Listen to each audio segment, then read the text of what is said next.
お前プレイボーイも楽じゃない。よー、タキ久しぶりにどう Hello drivers and welcome to the second day of the Driver San Francisco week celebrating its 9th anniversary. Unfortunately, since its release, almost all the official websites have been shut down as well as the driver club, which gathered a lot of our in-game statistics and action. But surprisingly enough, the Japanese version of the Driver San Francisco website is still up and even holds some secret stuff you never know existed. So, I flew to Japan. Oh wait, wrong YouTuber. The website does what you can expect about a video game website by giving information on the story, the city, the characters and the game itself.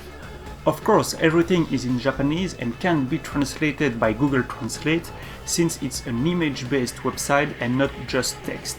But one thing got my attention even without understanding Japanese, a minigame. So it appears Japan got a Driver San Francisco Flash game, the same way there was a rare Flash game for Driver 76 called Scratch My Car. Flash support will be terminated at the end of 2020, so even if Ubisoft doesn't remove this website, the game is doomed to be unplayable very soon. Anyway, let's see what it does right now. It starts with the same loading screen as the video game, and my mouse cursor is now the same as when you're in shift mode in the game. I use Google Lens to translate some of the information on the screen, and it appears you have to go from point A to point B by using the new feature shift to change cars. So, here's the first choice you have to make. Select which car you want to drive for the first part. So apparently it is written that one car goes to the north and the other goes to the east. So I didn't know that when I was recording the footage, so I just randomly chosen. Apparently the Alfa Romeo was the north choice, and now you get a short video footage of some weird driving action. You can move your cursor, but it doesn't do anything during the video sequences. And then suddenly the car crashes for no reason, with the Ubisoft ad in the background indicating it was an old build and you have to make a new choice. So that's a moment where I could have used some Japanese translation, because there is a hint popping up at this time saying that the taxi got a passenger. So not knowing that, I chose it because the fast car wasn't performing really great in the first part and the big garbage truck wasn't looking appealing. But that was a mistake, because Tanner wants to bring the passenger to his destination first, and that means he's going very far away from his own destination, and at the end it results in a mission failed.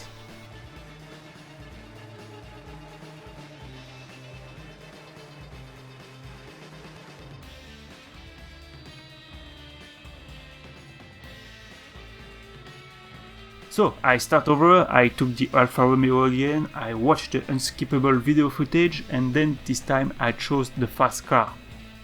But for no reason, this time it drives very safely on the Golden Gate Bridge, so you can't really predict what will happen in this minigame.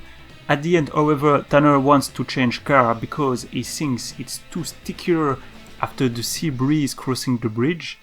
The hint isn't helping you neither by just stating that Tanner wants a safe car. And apparently the Beetle isn't one, because Tanner is driving on the wrong side of the road now, and after a crash he is too scared to shift again to complete the minigame, so again it's a failure.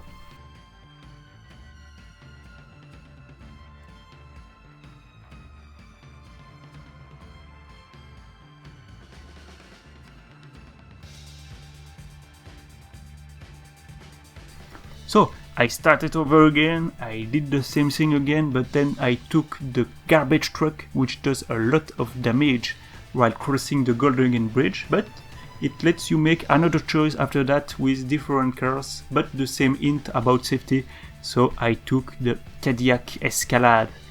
It was the right choice, even if it's doing weird things during the video, but at the end I arrived at my destination and I won the minigame.